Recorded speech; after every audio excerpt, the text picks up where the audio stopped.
দর্শক আসসালামু আলাইকুম। এটিভি ইউএসএ এর নিয়মিত আয়োজন এবং রাজনীতি অনুষ্ঠান থেকে আমি মোহাম্মদ কাশেম আপনাদের স্বাগত জানাচ্ছি। আজকে আমাদের সাথে কথা বলবার জন্য আমরা আমন্ত্রণ জানিয়েছি বাংলাদেশের রাজনৈতিক ইতিহাসে যে কয়েকজন মানুষ ওতপ্রোতভাবে তাদের ইতিহাসের সাথে আন্দোলন জড়িত, সংগ্রাম জড়িত, শেষে সাফল্য জড়িত।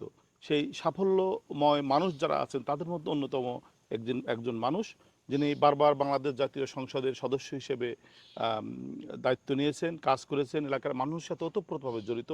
ঠিক একইভাবে এই প্রবাসে যারা আমরা যুক্তরাষ্ট্রে থেকে জাতীয়তাবাদী রাজনীতির সাথে যাদেরকে আমরা ওতপ্রোতভাবে কাজ করতে দেখেছি তাদের সাথেও তার একটি নিবিড় সম্পর্ক আছে। তেমনই একজন মানুষ, আমাদের ভালোবাসার মানুষ, বাংলাদেশের রাজনৈতিক ইতিহাসে যারা বাংলাদেশের পট পরিবর্তনে ভূমিকা রেখেছেন, বিশেষ করে 90-এর গণ আন্দোলন থেকে 2024-এর আন্দোলন এবং 90-এর পরবর্তী থেকে আজ পর্যন্ত দেশ গঠনে যারা ভূমিকা রেখেছেন তাদের মধ্যে প্রথম সারির একজন মানুষ শাম্মী আক্তার। শাম্মী আক্তার কেমন আছেন? আপনাকে স্বাগত জানাচ্ছি এটিভি এর এই এবং রাজনীতি অনুষ্ঠানে। আপনাকে অনেক ধন্যবাদ। আলহামদুলিল্লাহ, আল্লাহ তাআলার অশেষ রহমত, ভালো আছি। ধন্যবাদ আপনাকে, আপনি আমাদেরকে সময় দিয়েছেন। দর্শক, আমরা আজকের এই অনুষ্ঠানটি আমরা আমাদের স্টুডিওতে করছি না, স্টুডিওর বাইরে এসে একটি মনোরম প্রাকৃতিক পরিবেশে, যেটি আমরা কিছুদিন আগেও আমরা শাম্মী আক্তারের সাথে কথা বলেছিলাম। শাম্মী আক্তার নিজেও বলেছেন উনি প্রকৃতিকে ভালোবাসেন, সে কারণেই প্রকৃতির মাঝখানে আমরা শাম্মী আপাকে নিয়ে এসেছি। আপা, এই প্রাকৃতিক মনোরম পরিবেশে কেমন লাগছে আপনার যুক্তরাষ্ট্র সফরে এসে? ভালো লাগছে কারণ আমার সন্তান, আপনি জানেন যে আমার দুটো ছেলে আছে যারা এখানে পড়াশোনা করছে। তা আমার সন্তানদের কাছে এসেছি, তাদের পিতাও এখানে আছেন। তিনিও বিএনপি রাজনীতির সঙ্গে সম্পৃক্ত। পরিবারের সদস্যদের সঙ্গে আছি, অবশ্যই তো ভালো লাগার একটি বিষয় আছে। আর সত্যিকার অর্থে প্রকৃতি তো একটা ভালো লাগার বিষয়, ভালোবাসার বিষয়।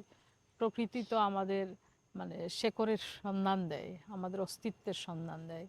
এই প্রকৃতিকে বাদ দিয়ে মানুষ হতে পারে বা আর্টিফিশিয়াল কোনো কিছুর প্রতি আমার খুব বেশি আসক্তি যেটাকে বলে, এটা কখনোই ছিল না, এখনও নেই, ভবিষ্যতেও থাকবে সেরকম আমি আশা করি না। আমি প্রকৃতিকে অসম্ভব ভালোবাসি। আর প্রকৃতির বরপুত্র যারা বলেন, প্রকৃতির মানুষ যারা বলেন, সেই মানুষগুলোকেও ভালোবাসি। তাদেরকে ভালোবেসেই সারাটা জীবন রাজনীতি করেছি। আপনি জানেন, জানেন কিনা আমি জানি না, আমার দাদা আম, মুক্তিযুদ্ধে শহীদ হয়েছিলেন এবং তার ছোট ভাইও শহীদ হয়েছিলেন। যেহেতু আমার পিতা একজন যোদ্ধাহত মুক্তিযোদ্ধা ছিলেন, তার জন্যই মূলত আমার দাদাকে এবং তার ছোট ভাইকে হত্যা করা হয়েছিল 71 সালে। এবং সেই স্মৃতির দগদগে ঘা নিয়েই আমাদের পরিবারটি বেঁচে ছিল, আছে। এবং বাংলাদেশের অস্তিত্বের সঙ্গে আমরা আমাদের রক্তের অস্তিত্বের সন্ধান পাই। এটা অবশ্যই ভালো লাগার একটা বিষয়।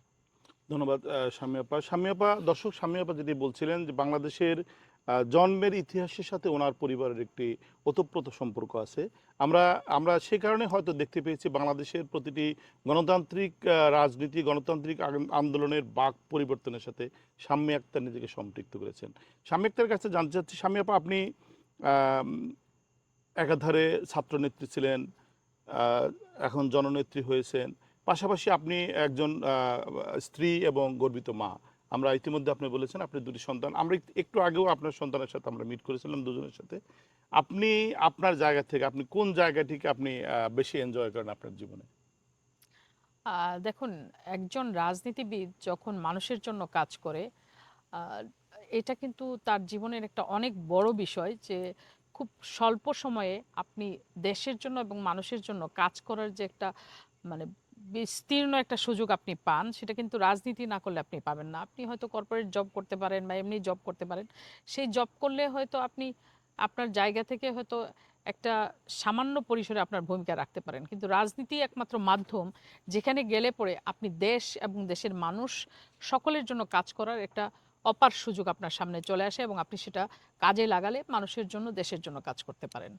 তো যেহেতু আমাদের পরিবার, আমি আপনাকে শুরুতেই বলছিলাম যে মুক্তিযুদ্ধের সঙ্গে আমার বাবা জড়িত ছিলেন, তিনি যোদ্ধাহত মুক্তিযোদ্ধা ছিলেন এবং এই মুহূর্তে তিনি বেঁচে নেই, কিন্তু আমার দাদাও মুক্তিযুদ্ধে শহীদ হয়েছেন। দেশ প্রতিষ্ঠার লগ্নে এই যে একটি পরিবারের আত্মদান, আত্মবলিদান, যাই বলেন না কেন আপনি, আমরা যেটা আমার পরিবার যেটা করেছে, সেই প্রেক্ষাপট থেকে যদি আমি চিন্তা করি যে একটা দেশ প্রতিষ্ঠার লগ্নে আমার বাবা যেহেতু মুক্তিযুদ্ধ করেছেন, দেশ স্বাধীন করেছেন, অসংখ্য মানুষ মুক্তিযুদ্ধ করেছে, এতে কোনো সন্দেহ নেই, কিন্তু আমার বাবাও তাদের মধ্যে একজন ছিলেন। তো এই দেশ বাংলাদেশকে প্রতিষ্ঠার জন্য যে পরিবারটি তাদের সর্বোচ্চ অবদান রেখেছে, সেই পরিবারের একজন সদস্য হিসেবে আমি যদি এই দেশের জন্য, মানুষের জন্য কাজ করতে পারি, এটা গর্বের এবং এটা আনন্দের, ভালো লাগার। আর মা হিসেবে অবশ্যই আমি এনজয় করি।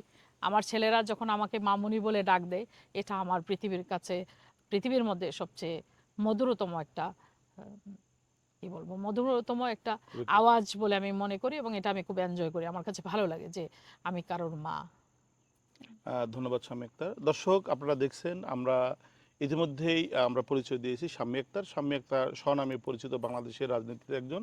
শাম্মী আক্তার যেমনটি বলছিলেন, বাংলাদেশ নামক একটি রাষ্ট্র প্রতিষ্ঠার পেছনে তার পরিবারের অবদান কি অনস্বীকার্য। আমার বাবা একজন যোদ্ধা, তো মুক্তিযোদ্ধা, ওনার পরিবারের আরও বেশ কয়েকজন মানুষ বাংলাদেশ নামক দেশটির সৃষ্টির পেছনে অবদান রেখেছেন।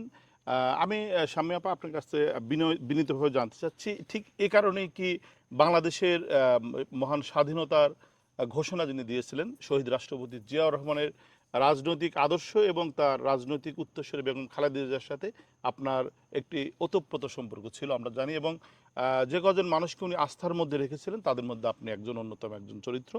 একটু জানতে চাচ্ছি, বেগম খালেদা জিয়ার সাথে আপনার রাজনৈতিক যে অভিজ্ঞতা আছে, এবং উনি ইতিমধ্যে প্রয়াত হয়েছেন, আপনার দীর্ঘদিন আস্থার একটি জায়গা থেকে শেষ পর্যন্ত, জীবনের ওনার শেষ দিন পর্যন্ত ওনার সাথে আপনি ছিলেন, আপনি যদি একটু এটিভি ইউএস এর দর্শকদের উদ্দেশ্যে বেগম খালেদা জিয়ার স্মৃতি এবং অভিজ্ঞতা একটু শেয়ার করতেন। জি, উনি দেশনেত্রী বেগম খালেদা জিয়া তো একটি প্রতিষ্ঠান, মানে ওনাকে খুব অল্প কথায় আসলে বর্ণনা করা যাবে না।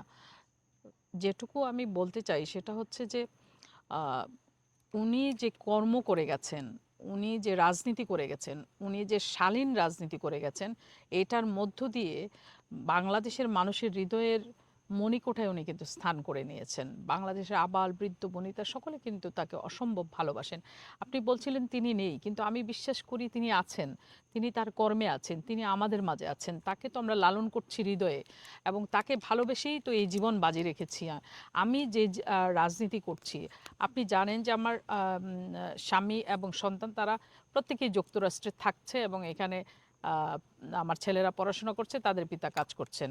তো আমি বাংলাদেশকে এবং বাংলাদেশের মানুষকে ভালোবেসে যে দেশে থেকে গিয়েছিলাম, এই যে আমার ভেতরে যে অনুপ্রেরণা জাগিয়েছিলেন, যিনি আমার অনুপ্রেরণার উৎস ছিলেন, তিনিই ছিলেন দেশনেত্রী বেগম খালেদা জিয়া। আমি শহীদ রাষ্ট্রপতি জিয়াউর রহমানকে চোখে দেখিনি, কিন্তু মনের চোখে তাকে দেখেছি অনেক বেশি। তিনি একজন ভ্যালিয়েন্ট ফ্রিডম ফাইটার ছিলেন, তিনি বাংলাদেশের স্বাধীনতার ঘোষক ছিলেন। একজন মুক্তিযোদ্ধা জিয়াউর রহমানকে অনেক বেশি শ্রদ্ধা করি, অনেক ভালোবাসি, এবং তার গায়ে যে জলপাই রঙের যেই পোশাকটি আমাদের সেনাবাহিনীরা সদস্যরা যেটি পরিধান করেন, সেই পোশাকটির প্রতি যে একটা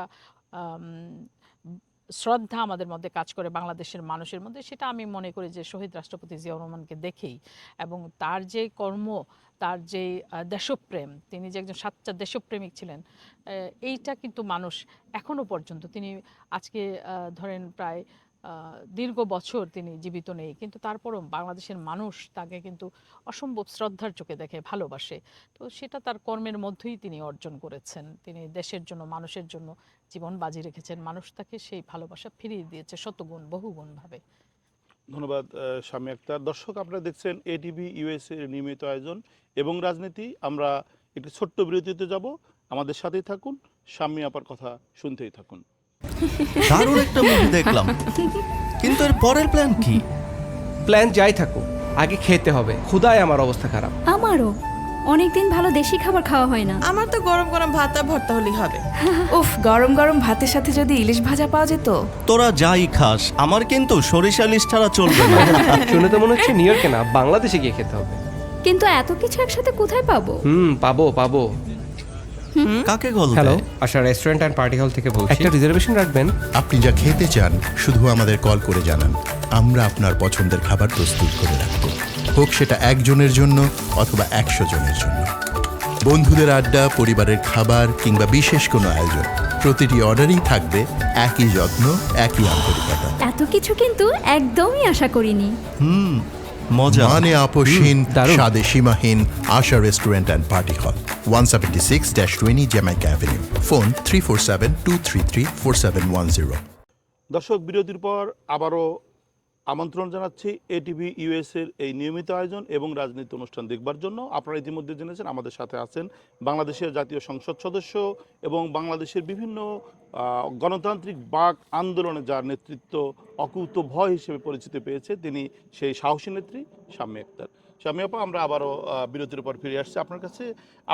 আমরা জানি 90-এর স্বৈরাচার বিরোধী গণ অভ্যুত্থানে আপনার ভূমিকা, এবং পাশাপাশি আমরা এও দেখেছি 90-এর পরবর্তীতেও যখন গণতন্ত্র মুখ থুবড়ে পড়েছে তখন আপনি সম্মুখ সারিতে থেকে আন্দোলনে নেতৃত্ব দিয়েছেন। আবারও বাংলাদেশের ইতিহাসে সবচাইতে পরিবর্তন আরেকটি গণ অভ্যুত্থান হয়ে গেল 2024 সালের জুলাইতে।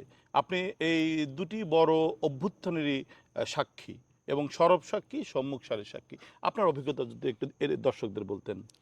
এটা আসলে খুব সহজসাধ্য বিষয় ছিল না।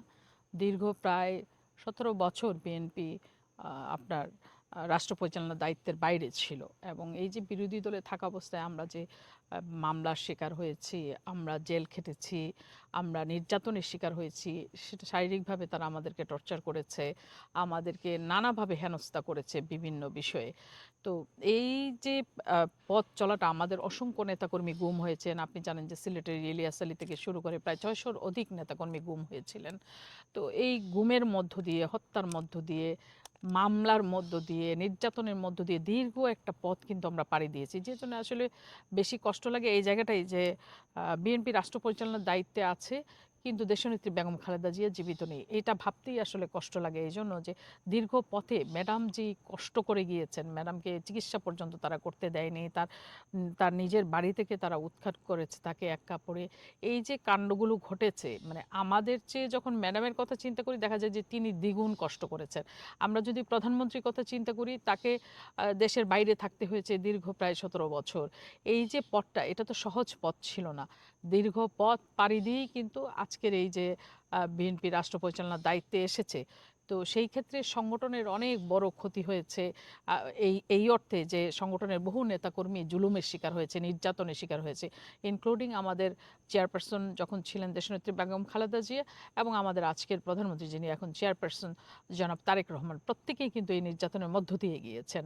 নেতাকর্মীরা তো আমরা গিয়েছি।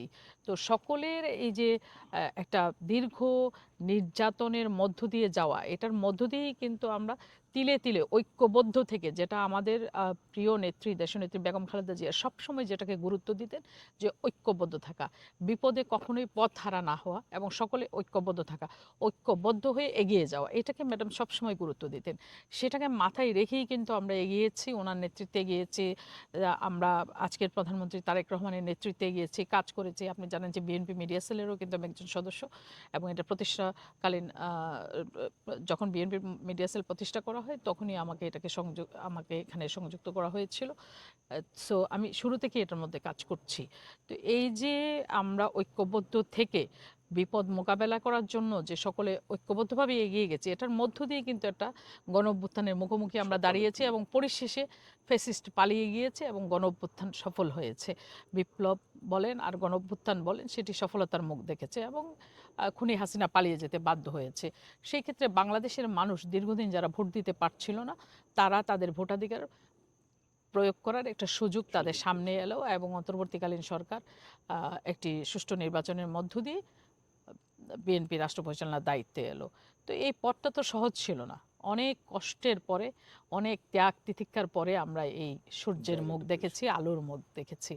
এবং আজকে আপনি জানেন যে আমাদের এই সরকার দেশের জন্য, দেশের মানুষের জন্য নিরলস পরিশ্রম করছেন। আমাদের আজকের প্রধানমন্ত্রী, মানবিক প্রধানমন্ত্রী জনাব তারেক রহমান, তিনি ইতিমধ্যে তার যে নির্বাচনী যেই ইশতেহারে তিনি যে জাতির সাথে কমিটমেন্ট করেছিলেন যে বিএনপি রাষ্ট্র পরিচালনার দায়িত্বে এলে আমরা ফ্যামিলি কার্ড দিব, নারীদেরকে আমরা কৃষকদেরকে কৃষি কার্ড দিব, তারপরে হচ্ছে প্রবাসীদের জন্য প্রবাসী কার্ড করার চিন্তাও রয়েছে সরকারের, স্বাস্থ্য কার্ড, সব কিছুই কিন্তু পর্যায়ক্রমিকভাবে সরকার বাস্তবায়ন করে এগিয়ে চলেছে তার এই চলার পথে। এই 6 মাসের মধ্যে সরকার তার যে নির্বাচনী কমিটমেন্ট ছিল সেটা কিন্তু অনেকগুলো কমিটমেন্ট কিন্তু তারা পর্যায়ক্রমিকভাবে সেটা পূরণ করার চেষ্টা করছে। এবং 5 বছরের জন্য যে সরকারটি নির্বাচিত হয়েছে, এই সরকার তার যে নির্বাচনী ম্যান্ডেট, তার যে নির্বাচনী যে ছিল কমিটমেন্ট ছিল, সেই কমিটমেন্টগুলো সম্পূর্ণভাবে বাস্তবায়ন করেই তবে এই সরকার ক্ষান্ত হবে, তার আগে নয়। ধন্যবাদ শামী আপা। শামী আপা, আপনি যেমনটি বলছিলেন, আমরা দর্শক আপনারা জানেন বেগম খালেদা জিয়ার সময়ও শাম্মী আক্তারের একটি আমরা অভিজ্ঞতা দেখতে পেয়েছি জাতীয় সংসদে। আমি শামী আপা আপনার কাছে জানতে চাচ্ছি বিনীতভাবে যদি একটু বলতেন, বেগম খালেদা জিয়ার সরকার দেখেছেন এবং বর্তমানে জনাব তারেক রহমান নেতৃত্বে সরকারও আপনি দেখছেন, দুটি আপনি সরকার দলের সদস্য হিসেবে জাতীয় সংসদে ভূমিকা রেখেছেন, বিরোধী দলের সদস্য হিসেবে আপনি জাতীয় সংসদে ছিলেন। একটু আপনার অভিজ্ঞতা যদি শেয়ার করতেন বিটুইন বেগম খালেদা জিয়ার government and Tarique Rahman government. আচ্ছা, আমি যখন পার্লামেন্টে ছিলাম তখন ম্যাডামও পার্লামেন্টে ছিলেন, কিন্তু তখন বিএনপি সরকারের দায়িত্বে ছিল না, তখন আওয়ামী লীগ কিন্তু সরকারের ছিল, আমরা বিরোধী দলে ছিলাম। সেই বিরোধী দলে থাকা অবস্থায় আমাদের উপরে নির্যাতন করা হয়েছে, আমি এমপি থাকা অবস্থায় আমাকে গ্রেফতার করা হয়েছে। সুতরাং আপনি এখানে আলাদা করে যদি বিএনপি সরকার এবং মানে বেগম খালেদা জিয়া এবং তারেক রহমানের সরকারের মধ্যে আলাদা পার্থক্য আমি খুঁজতে যাব না, এই জন্য যে আজকের যিনি প্রধানমন্ত্রী জনাব তারেক রহমান, তিনি শহীদ রাষ্ট্রপতি জিয়াউর রহমান এবং দেশনেত্রী বেগম খালেদা জিয়ার দেখানো পথেই কিন্তু তিনি হাঁটছেন এবং সেই পথকে সামনে রেখেই তিনি এগিয়ে যাচ্ছেন। এবং আপনি জানেন যে এই সরকার খাল খনন কর্মসূচি পুনরায় চালু করেছে এবং অনেকগুলো খাল ইতিমধ্যে কিন্তু খনন করা হয়েছে। সুতরাং আপনি এখানে আলাদা করার কোনো সুযোগ নেই। আলাদা এটুকু করতে পারেন, তখন হয়তো প্রযুক্তির প্রচলনটা একটু কম ছিল, এখন প্রযুক্তির প্রচলনটা একটু বেশি হয়েছে, কিন্তু নীতিগতভাবে আদর্শগতভাবে দল থেকে তো তিনি বিচ্যুত হননি, তাইলে তার সরকার এখান থেকে বিচ্যুত হওয়ার তো কোনো সুযোগ আছে বলে আমি মনে করি না। আগের যে সরকার ছিল এখনও একই সরকার, বিএনপি সরকার, সেই বিএনপি সরকার রাষ্ট্র পরিচালনা করছে এবং আমাদের ভালো লাগার জায়গাটা এখানেই যে বিএনপি রাষ্ট্র পরিচালনার দায়িত্বে আছে। ধন্যবাদ শাম্মী আক্তার আপনাকে। শাম্মী আক্তার, আপনি জানেন আমরা যদি বিশ্ব রাজনীতির কথা চিন্তা করি, বিভিন্ন দেশে আমরা দেখেছি বিভিন্ন সময় বাঁক পরিবর্তন হয়েছে, বিভিন্ন গণ অভ্যুত্থান হয়েছে, গণ আন্দোলন হয়েছে, বিভিন্ন দেশেই আমরা দেখেছি স্বৈরাচার যারা জাতির বুকে চেপে বসেছিল, বিভিন্ন জায়গায় আমরা দেখেছি শেষ পর্যন্ত গণ অভ্যুত্থানের মুখে পালিয়ে যেতে বাধ্য হয়েছে। এবং ইতিহাস যেটি বলে সেই ইতিহাসে যদি আমরা খেয়াল করি, আমরা এখনো পর্যন্ত এমন কোনো ইতিহাস দেখিনি যে সেই যারা পলাতক হয়েছেন এবং পালিয়ে গিয়েছেন তারা আবারও ফিরে এসে রাষ্ট্রীয় ক্ষমতায় অধিষ্ঠিত হয়েছেন কিংবা দেশের জনগণ তাদেরকে ক্ষমতায় বসিয়েছে। আমরা ইদানিং দেখতে পাচ্ছি সেই খুব বেশি দিনে হয় না, খুব অল্প দিন আগে, প্রায় 2 বছর আগে একটি সফল গণ অভ্যুত্থানের মধ্যে আপনারা যাকে পরাজিত করলেন এবং যিনি পালিয়ে যেতে বাধ্য হলেন, আমরা যেটা জানি ফ্যাসিস্ট শেখ হাসিনাকে আমরা যারা যেভাবে আপনারা বলেন, আমরা ইতিমধ্যে আমরা বিভিন্ন মিডিয়াতে দেখতে পাচ্ছি উনি ভারতে বসে একটি ইতিমধ্যে একটি সম্মেলনও করেছেন, সাংবাদিক সম্মেলন, সেখানে উনি আগামী ডিসেম্বরে দেশে ফিরে আসবার একটি প্রত্যয় ব্যক্ত করেছেন ওনার ভাষায়, এবং আমরা আপনাদের ভাষায় যারা দেখছেন ভিন্ন রাজনীতি তারা বলছেন হুমকি দিচ্ছেন দেশে ফিরে আসবার জন্য। এবং আমরা দেখছি তার সাথে পাশে যারা রাজনীতি করতেন তাদের অনেকেই কেউ কেউ যুক্তরাষ্ট্রের মাটিতে বসে যুক্তরাষ্ট্রে এসেও শেখ হাসিনার ভাষায় কথা বলছেন। আপনি যদি একটু বলতেন এটা কি সম্ভব না, বা এই তার ফিরে আসার যেভাবে তারা কথা বলছেন এর পিছনে আপনি কোনো উদ্দেশ্য কিংবা আসলে ফিরে আসা সম্ভব কিনা আপনি কি মনে করেন? দেখুন, আওয়ামী লীগ যখন বিলুপ্ত হয়েছিল 75 15ই আগস্টের পরে, বা শেখ মুজিব যখন জীবিত ছিলেন তিনি কিন্তু বাকশাল কায়েম করেছিলেন আওয়ামী লীগকে বিলুপ্ত করে। সেই বাকশালের পুনর্জন্ম দিয়েছিলেন শহীদ রাষ্ট্রপতি জিয়াউর রহমান এবং খুনি হাসিনা কিন্তু দেশের বাইরে ছিল তখন। খুনি হাসিনাকে যখন দেশে আসার পারমিশন দেওয়া হলো, শহীদ রাষ্ট্রপতি জিয়াউর রহমানের সরকারই তখন পারমিশন দিলেন। এবং কেন দিলেন? তিনি বহুদলীয় রাজনীতির ব্যবস্থার প্রচলন করেছিলেন। তিনি চেয়েছিলেন সকল রাজনৈতিক দলগুলো যেন রাজনীতি করার জন্য সুযোগ পায় যার যার স্বীয় অবস্থান থেকে। সেইটাকে মাথায় রেখে তিনি কিন্তু বহুদলীয় রাজনৈতিক প্রথা প্রবর্তন করেছিলেন, চালু করেছিলেন এবং শেখ হাসিনাকে দেশে আসার অনুমতি দিয়েছিলেন। শেখ হাসিনা দেশে আসার মাত্র 13 দিনের মাথায় কিন্তু শহীদ রাষ্ট্রপতি জিয়াউর রহমানকে শাহাদাত বরণ করতে হয়েছিল এবং খুনি হাসিনা কিন্তু তখন আখাউড়া সীমান্ত দিয়ে পালিয়ে যাচ্ছিলেন। এখন আপনি বলছিলেন যে উনি অন্য একটা দেশে বসে উনি হুঙ্কার দিচ্ছেন। এখন অন্য একটা দেশে বসে যে হুঙ্কার দিচ্ছেন, আমরা তো জানি ওনার যে লাজ লজ্জা শরম কোনো কিছুই নাই। গত 17 বছরে উনি সেটা প্রমাণ করেছিলেন যে ওনার লজ্জা শরম, ওনার যে পার্সোনালি মানুষের যে একটা পার্সোনালিটি থাকে, মানুষের যে একটা ব্যক্তিত্ববোধ থাকে, আত্মমর্যাদাবোধ থাকে, সেই আত্মমর্যাদাবোধ যে এই ভদ্রমহিলার নেই, সেটা উনি ওনার রাজনৈতিক যেই সরকারটি বাংলাদেশে উনি কায়েম করেছিলেন, সেই সরকার রাম রাজত্ব কায়েম করেছিলেন, তখন তিনি সেটা প্রমাণ করেছেন।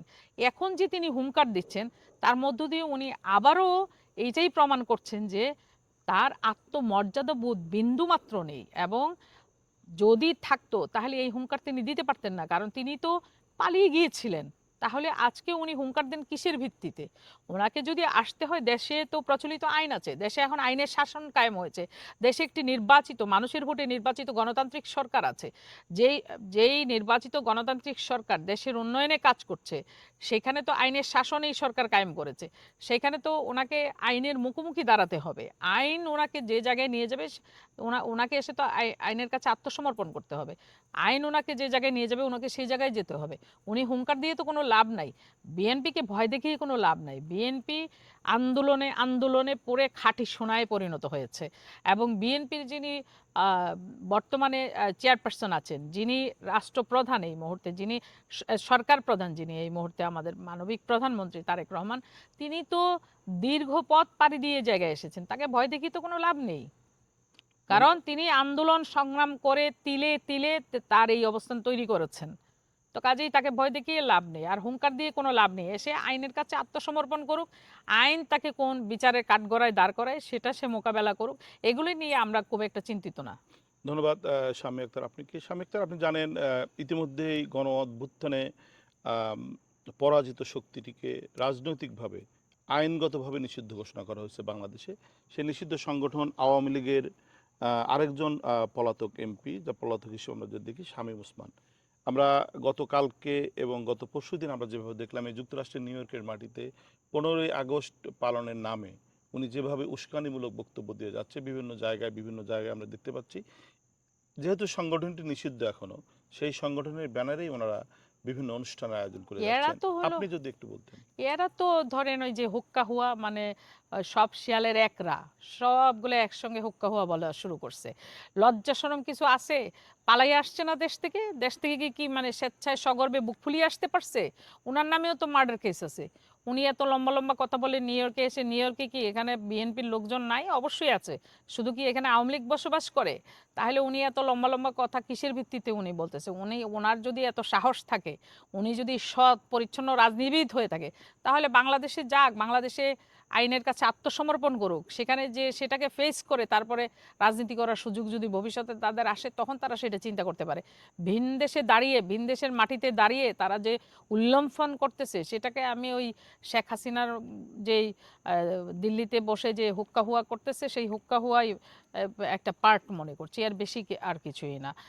এদের যদি সাহস থাকতো, এরা তো দেশেই থাকতো। এদের কোনো সাহস আছে নাকি? সাহস নাই বলে তো সবগুলো একযোগে পালাইছে, সবগুলা চুরি চামারি করে দেশে আর থাকার কোনো, এদের কোনো মনোবল আছে, কোনো ভিত্তি আছে এদের দেশে থাকার? কারণ এরা জানে আপাদমস্তক এরা কারাপশন করেছিল, কারাপশন ডুবেছিল, এবং এই কারাপশনের যেই মহোৎসব তারা পালন করেছিল গত 17 বছরে, সেটাকে ফেস করতে গেলে যে মনোবল দরকার, সেই মনোবল তাদের নেই, কারণ তারা জানে তারা চোর। ধন্যবাদ শামী আক্তার। দর্শক, আপনারা দেখছেন এটিভি ইউএস এর নিয়মিত আয়োজন এবং রাজনীতিতে আজকে আমাদের অতিথি হিসেবে আমাদেরকে সম্মানিত করেছেন বাংলাদেশ জাতীয় সংসদের সম্মানিত সংসদ সদস্য শামী আক্তার। শামী আক্তারের সাথে আমাদের এই আলোচনা আমরা একেবারে শেষ পর্যায়ে চলে এসেছি, একেবারে শেষ মুহূর্তে।